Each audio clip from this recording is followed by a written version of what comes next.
Salam, selamat sore. Kembali lagi dengan saya di Tia. Sore hari ini kita akan bersama-sama belajar doktrin tentang iman yang terambil dari kitab Yakobus pasalnya yang kedua. Yang pertama, kita akan bersama-sama belajar tentang iman dari Yakobus pasalnya yang kedua, ayatnya yang pertama. Saya akan membacakan bagi kita sekalian. Saudara-saudaraku, sebagai orang yang beriman kepada Yesus Kristus, Tuhan kita yang mulia, janganlah iman itu kamu amalkan dengan memandang muka. Kita akan bersama-sama uh, memulai yang pertama, yaitu kita akan masuk uh, eksegese tentang Yakobus pasal 2 ini. Apa yang dimaksud dengan iman di dalam kitab Yakobus pasal yang kedua? Iman di dalam Yakobus pasal yang kedua, iman di dalam bahasa Yunani yaitu pistin, berarti kepercayaan, iman, kesetiaan. Nah, kata iman ini adalah kata benda berkasus akusatif, berarti objek langsung, adverb akusatif, yang menerangkan kata kerja memiliki atau mempunyai. Nah, kata iman ini dihubungkan dengan kata Tuhan sebagai penerima dari tindakan. Kemudian yang berikutnya, Yakobus pasalnya yang kedua, ayatnya yang ke-22, berbunyi demikian. Kamu lihat bahwa iman bekerja sama dengan perbuatan-perbuatan, dan oleh perbuatan-perbuatan itu iman menjadi sempurna. Apa maksudnya? Mari kita akan belajar bersama-sama apa maksud dari Yakobus atau surat Yakobus pasal yang kedua, ayatnya yang ke-22 ini. Nah, kita akan belajar tentang uh, kata perbuatan. Ya, kalimat oleh perbuatan-perbuatan itu iman menjadi sempurna. Maksudnya adalah atau bisa diterjemahkan iman disempurnakan oleh perbuatan-perbuatan. Artinya bahwa uh, kita tidak bisa hanya sekedar mengatakan bahwa kita itu beriman tanpa uh, disertai dengan perbuatan. Iman tanpa perbuatan tidak akan menjadi sempurna. Artinya bahwa ketika kita mengatakan kita itu beriman, maka iman kita juga harus disertai dengan perbuatan-perbuatan kita. Jadi, ketika iman kita disertai dengan perbuatan-perbuatan kita, maka dikatakan bahwa iman kita itu akan disempurnakan. Ya, ataupun kalimat ini dapat diubah menjadi kalimat aktif. Misalnya, perbuatan-perbuatan menjadi iman yang sempurna. Ya, maksudnya begini, oleh karena perbuatan-perbuatan yang kita lakukan, maka iman kita itu akan menjadi sempurna. Kemudian yang berikutnya, ya kata ini menjadi sempurna itu diterjemahkan dari kata Yunani yaitu eteleion, ya berkasus verb indikatif aorist pasif third person singular. Nah, kata ini berasal dari kata teleio berarti menyelesaikan. Ya, jadi kata sempurna tadi ketika diterjemahkan dari bahasa aslinya yaitu bahasa Yunani, artinya itu adalah menyelesaikan, habis, terjadi, menyempurnakan, menjadi nyata, berhasil, memenuhi, menghabiskan. Jadi kalimat menjadi sempurna adalah kalimat yang dikerjakan oleh orang ketiga tunggal, ya. Modus yang dipakai di sini adalah modus indikatif yang menyatakan kenyataan dari tindakan pembicara bahwa kejadian itu sungguh-sungguh terjadi menjadi sempurna. Artinya begini, ketika uh, iman kita disertai dengan perbuatan kita, ya, tentunya perbuatan-perbuatan di sini adalah perbuatan-perbuatan yang baik, perbuatan-perbuatan yang benar, maka iman tersebut akan benar-benar atau sungguh-sungguh menjadi sempurna. Nah, kata-kata ini juga dapat diterjemahkan disempurnakan atau menjadi matang, dimatangkan, atau mencapai tujuan atau sasaran yang dimaksudkan. Jadi artinya bahwa ketika iman kita benar-benar disertai dengan tindakan atau perbuatan-perbuatan kita, maka iman kita itu benar-benar disempurnakan atau iman kita itu menjadi matang, ya, atau iman kita itu akan mencapai tujuan atau sasaran. Kemudian yang berikutnya adalah iman dan perbuatan. Artinya, iman seseorang itu akan sungguh-sungguh sempurna apabila imannya disertai oleh perbuatan atau bekerja sama dengan perbuatan. Maka yang terjadi adalah iman itu akan menjadi sempurna. Artinya begini, ketika ya iman itu bekerja sama dengan perbuatan, maka iman itu akan menjadi sempurna. Jadi kita tidak bisa berkata bahwa kita ini beriman tetapi perbuatan-perbuatan kita atau tindakan-tindakan kita tidak menunjukkan bahwa kita ini adalah orang yang beriman. Nah, contoh yang bisa kita lihat adalah Abraham. Nah, bagaimana seorang Abraham ketika dia dikatakan sebagai orang yang beriman, bukan hanya dia menunjukkan kepercayaannya, tetapi kepercayaannya juga disertai dengan perbuatan-perbuatannya. Ya, Abraham itu sungguh-sungguh percaya kepada Allah. Abraham itu sungguh-sungguh mempunyai iman atau memiliki iman kepada Allah. Tetapi iman yang dilakukan atau yang dimiliki oleh Abraham, dia juga membuktikan atau disertai dengan perbuatan-perbuatannya, ya. Jadi karena yang dilakukan oleh Abraham membuktikan bahwa dia itu sungguh-sungguh percaya kepada Allah, ya.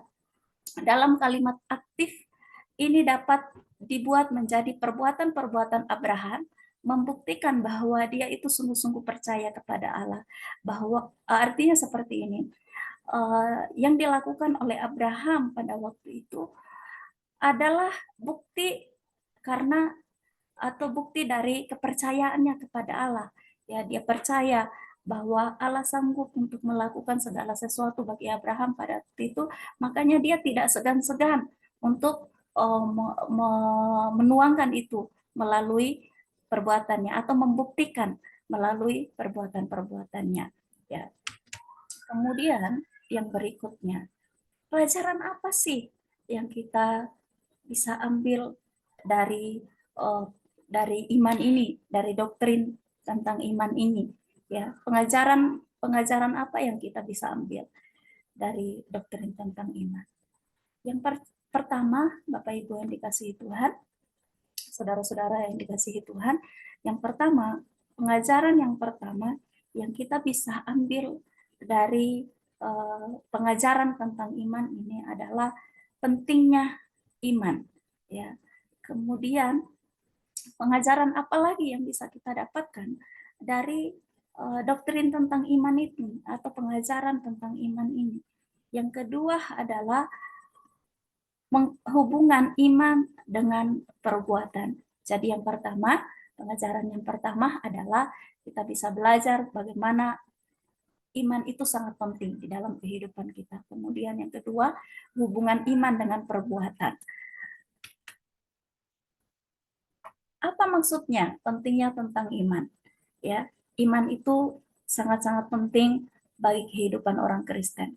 Ya, kenapa? Sebab Tuhan Yesus mengutamakan dan menuntut iman terhadap orang-orang yang percaya akan Dia. Ya, contohnya di dalam kitab Yohanes 3 ayat yang ke-16 berkaitan dengan keselamatan. Ya, firman Tuhan mengatakan bahwa apa setiap orang yang percaya kepada Tuhan, dia tidak akan binasa. Ya, jadi artinya bahwa Tuhan Yesus sendiri menuntut iman terhadap orang-orang yang percaya kepadanya. Ya, setiap orang akan dikatakan selamat jika dia apa? Jika dia percaya, memiliki iman yang teguh kepada Tuhan. Ya, contoh-contoh yang lain yang bisa kita lihat ya, ketika Tuhan Yesus waktu itu mengadakan mujizat-mujizat, apa yang dia katakan? Ya, rata-rata saya percaya bahwa Tuhan ketika dia melakukan mujizatnya bukan semata-mata hanya karena Tuhan itu memiliki belas kasihan atau dia berbelas kasihan kepada orang-orang. Tetapi ingat, ada kata-kata yang luar biasa, ada kata-kata yang penting di sana yang selalu dikatakan oleh Tuhan, yaitu apa? Imanmu telah menyelamatkan engkau. Artinya bahwa iman ini sungguh-sungguh memiliki peranan yang penting. Oleh sebab itu, kita sebagai orang percaya, kita sebagai orang Kristen, kita harus memiliki iman, ya, karena itulah yang diinginkan Tuhan di dalam kehidupan kita. Kemudian yang kedua, pengajaran atau pelajaran yang kedua yang kita bisa dapatkan dari doktrin tentang iman atau pengajaran tentang iman ini adalah bagaimana ya hubungan antara iman dengan perbuatan. Ya, seperti yang saya sudah katakan di awal tadi bahwa Tuhan ketika Dia memberikan keselamatan kepada kita tidak semata-mata kita itu hanya karena kasih karunia yang daripada Tuhan, tetapi Tuhan menuntut iman daripada kita ya. Keselamatan kita itu tidak semata-mata bergantung kepada kita beriman kepada Kristus, tetapi ada hal yang harus kita kerjakan ya. Ada hal yang harus kita kerjakan, yaitu ketika kita sudah menerima keselamatan yang daripada Tuhan ya, keselamatan yang daripada Tuhan karena kita beriman kepada Kristus ya, sesudah kita diselamatkan ya, kita tidak kita tidak akan melakukan tidak dapat atau tidak akan bisa melakukan perbuatan amal baik, sebab hal itulah yang berkenan kepada Bapa. Artinya begini, bahwa Tuhan menuntut kita untuk melakukan hal-hal yang baik juga di dalam kehidupan kita, melakukan perbuatan-perbuatan baik sebagai bukti dari kita sudah beriman kepada Tuhan ya. Karena apa? Itulah yang berkenan kepada Bapa kita di dalam surga. Sebab kita rindu untuk menjadi sama seperti Kristus. Ya, kita sering katakan bahwa kita mau terus disempurnakan. Ya, kita mau terus disempurnakan sama seperti Tuhan, kita menjadi sama seperti Kristus. Nah, kalau kita mau disempurnakan, ya sama menjadi seperti Kristus, Tuhan mau supaya apa? Kita harus menunjukkan itu melalui perbuatan-perbuatan kita. Ya, kita harus menunjukkan dari sikap hidup kita sehari-hari. Ya, saya percaya bahwa ketika kita sudah beriman dan menerima keselamatan yang daripada Tuhan, maka sikap hidup kita pun akan diubahkan. Ya, kita akan melakukan hal-hal yang baik, hal-hal yang benar, hal-hal yang berkenan kepada Tuhan. Ya, sebagai bukti bahwa kita ini adalah orang yang beriman. Kemudian hubungan iman dan perbuatan ya, Rasul Yakobus menyatakan tentang hasil iman yang kelihatan kepada manusia ya. Tidak mungkin kita mengatakan bahwa kita ini adalah orang yang beriman kepada Tuhan, tetapi kita tidak mengasihi orang-orang yang kelihatan ya, sesama kita yang kelihatan.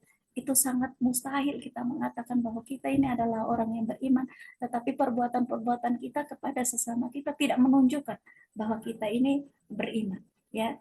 Jadi Rasul Yakobus menyatakan tentang hasil iman yang kelihatan kepada manusia, yaitu apa? Perbuatan-perbuatan yang baik ya. Kita menunjukkan sikap hidup kita yang baik kepada sesama kita. Nah, perbuatan baik menyertai iman yang mendahuluinya. Artinya bahwa begini, kita ini sudah memiliki iman, tetapi ya jangan iman itu tidak hanya berhenti di situ saja, ya. Hendaklah iman itu disertai dengan perbuatan-perbuatan baik kita, ya. Walaupun saya percaya bahwa sebelum kita dikatakan adalah orang-orang yang percaya kepada Tuhan, mungkin hidup kita itu bukan hidup yang baik. Kita dari latar belakang orang yang tidak benar, orang yang tidak baik, melakukan hal-hal yang mungkin menyakiti hati Tuhan. Tetapi yang Tuhan inginkan ketika kita sudah menjadi orang-orang yang beriman, kemudian diselamatkan, kita harus apa? Menunjukkan sikap hidup sebagai orang-orang yang beriman, ya. Iman akan membawa kita kepada perbuatan-perbuatan yang baik, ya. Orang yang beriman pasti akan melakukan hal-hal yang baik, ya. Tetapi kalau dia tidak melakukan hal-hal yang baik, imannya patut dipertanyakan, ya. Iman, percayalah bahwa iman tidak akan membawa kita kepada ketidaktaatan akan perintah Yesus Kristus, ya. Tetapi iman akan membawa kita kepada ketaatan, ya, kepada Yesus Kristus, ya. Jadi artinya begini, iman yang tidak membawa kita kepada ketaatan kepada perintah Yesus.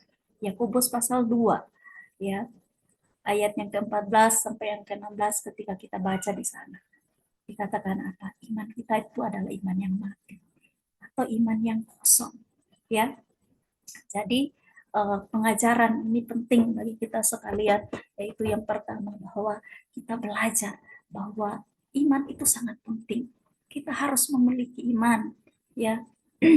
Seperti pengajaran yang pertama tadi. Kemudian yang kedua adalah apa? Hubungan iman dengan perbuatan. Kenapa kenapa iman kita itu harus disertai dengan perbuatan, ya. Seperti yang sudah kita pelajari bersama bahwa apa? Kalau iman kita tidak disertai dengan perbuatan, maka iman kita akan disebut sebagai iman yang mati, ya, atau iman yang kosong, yang tidak ada faedahnya, yang tidak ada gunanya. Percuma kita dikatakan sebagai seorang yang beriman kalau perbuatan-perbuatan kita tidak menunjukkan bahwa kita ini adalah orang-orang yang beriman. Kemudian yang berikutnya, ya, hal yang berikutnya adalah implementasi dari pengajaran tentang iman dalam kehidupan gereja masa kini, ya. Kita sebagai orang-orang yang berkecimpung dalam dunia gereja, tentunya kita mau mengimplementasikan iman kita, ya. Dan ini yang bisa saya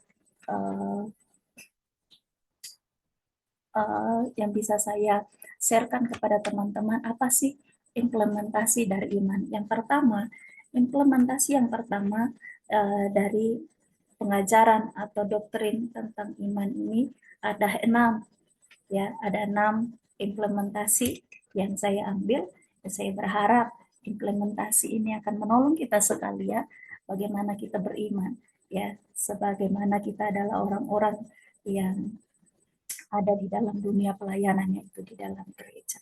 Ya, yang pertama adalah iman adalah suatu pernyataan atau persetujuan untuk percaya, ya, untuk percaya tentang kebenaran firman Tuhan, ya. Jadi yang pertama adalah iman itu adalah suatu pernyataan atau persetujuan untuk percaya tentang kebenaran firman Tuhan. Artinya bahwa iman bukan hanya dinyatakan dalam sikap, hanya pengaku percaya saja, tidak. Tetapi iman itu harus dibuktikan di dalam kehidupan, ya. Iman itu harus dibuktikan di dalam kehidupan kita, ya. Itu implementasi iman yang pertama, ya, terutama dalam kehidupan kita bergereja, berjemaat. Kita harus benar-benar membuktikan bahwa kita ini adalah orang yang beriman, yaitu tadi melalui perbuatan-perbuatan kita. Ya, mungkin kita tidak mungkin kita menjadi orang yang beriman, tetapi kita tidak setia di dalam pelayanan. Itu salah satu contoh. Ya, kita mungkin bersungut-sungut di dalam pelayanan kita, ya. Sedangkan kita sudah belajar pengajaran tentang iman. Ya. Kemudian yang kedua, Bapak Ibu yang dikasihi Tuhan, yang kedua, implementasi yang kedua adalah di dalam surat Yakobus dikatakan bahwa iman itu bukan sekedar percaya, tetapi lebih daripada itu, ya. Iman itu harus dinyatakan dalam kasih, ya, tanpa memandang muka atau pilih kasih terhadap sesama, dengan didasarkan kasih, ya, kasih kepada Kristus, ya. Artinya begini, bahwa Yakobus itu surat Yakobus mengajarkan kepada kita bahwa ketika kita beriman, hendaklah iman kita itu harus dinyatakan, ya. Dinyatakan melalui apa? Atau di dalam apa? Di dalam kasih kita. Dikatakan bahwa ketika kita mengasihi, kita tidak boleh menjadi orang yang apa? Yang pilih kasih, yang memandang muka, ya. Kita harus membuktikan iman kita melalui kasih kita kepada sesama kita, ya, tanpa kita memandang apa statusnya, dia dari latar belakang seperti apa, ya. Tetapi firman Tuhan atau Yakobus mengajarkan kepada kita, ya, bahwa kita harus menunjukkan itu tanpa kita memandang Kristus, dan kasih kita itu harus didasarkan kepada Yesus Kristus, kasih Kristus. Kemudian Bapak Ibu yang dikasihi Tuhan, implementasi iman yang berikutnya atau yang ketiga adalah iman kepada Kristus itu harus diuji. Apa yang harus diuji? Diuji kemurniannya, ya, untuk membuktikan apakah iman tersebut itu memiliki kualitas yang baik atau tidak, ya, dengan tujuan untuk mempererat persekutuan atau hubungan dengan Kristus. Jadi kita tidak hanya sekedar beriman, ya, kita tidak hanya sekedar beriman, tetapi iman kita itu harus diuji kemurniannya. Apakah kita itu benar-benar beriman, atau hanya sekedar kita katakan bahwa saya ini beriman, tetapi ketika mungkin tantangan, persoalan terjadi di dalam kehidupan kita, iman kita mulai goyah, iman kita mulai luntur, kita tidak lagi menjadi orang yang memiliki iman yang teguh atau iman yang sungguh-sungguh. Kita menjadi orang yang mungkin sulit mempercayai Tuhan. Karena apa? Mungkin karena persoalan, karena pergumulan yang kita alami atau yang kita hadapi. Makanya yang ketiga itu adalah bahwa apa? Iman kita itu perlu diuji, ya. Kemurnian iman kita itu perlu diuji, ya. Supaya apa? Supaya membuktikan apakah iman tersebut memiliki kualitas yang baik atau tidak, ya. Ya, ketika iman kita sudah diuji, kemurnian iman kita sudah diuji, ya. Tujuannya adalah apa? Untuk mempererat persekutuan atau hubungan kita dengan Kristus. Kemudian yang berikutnya, implementasi yang berikutnya adalah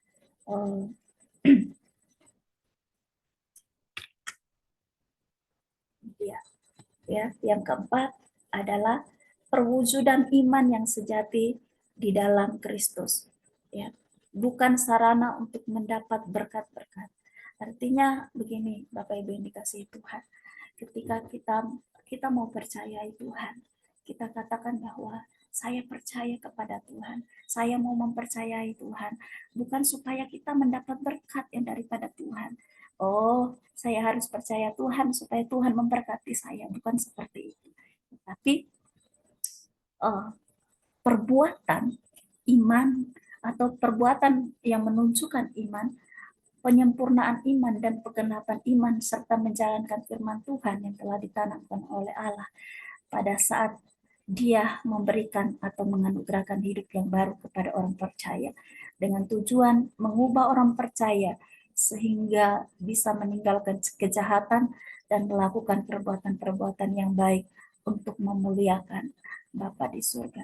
Jadi dikatakan bahwa implementasi yang keempat adalah perwujudan iman yang sejati di dalam Kristus itu bukan supaya kita memperoleh berkat, supaya kebutuhan saya selalu tercukupi, ya apa yang saya mau, apa yang saya inginkan selalu diiyahkan oleh Tuhan. Bukan untuk itu kita beriman, tetapi dikatakan apa? Kita beriman adalah menunjukkan iman, ya, atau penyempurnaan iman dan penggenapan iman, ya, membuktikan bahwa kita ini benar-benar sudah iman kita itu sudah sempurna, ya, iman kita itu sudah benar-benar iman yang sungguh-sungguh, ya, serta apa kita mau menjalankan firman Tuhan, ya, menjalankan firman Tuhan ketika apa? Ketika Dia memberikan atau menganugerahkan hidup yang baru, ya, dengan tujuan apa? Kita beriman itu adalah apa? Supaya kita bisa diubahkan, supaya kita dapat meninggalkan kehidupan yang lama kita, ya, itu apa? Meninggalkan kejahatan kita, ya. Jadi kemudian apa? Kita melakukan perbuatan-perbuatan baik yang mempermuliakan Tuhan, ya, mempermuliakan Bapa kita yang di surga. Kemudian yang berikutnya, implementasi yang berikutnya Bapak Ibu yang dikasihi Tuhan, yaitu yang kelima, adalah sifat perbuatan digambarkan sebagai tindakan belas kasihan kepada orang yang membutuhkan.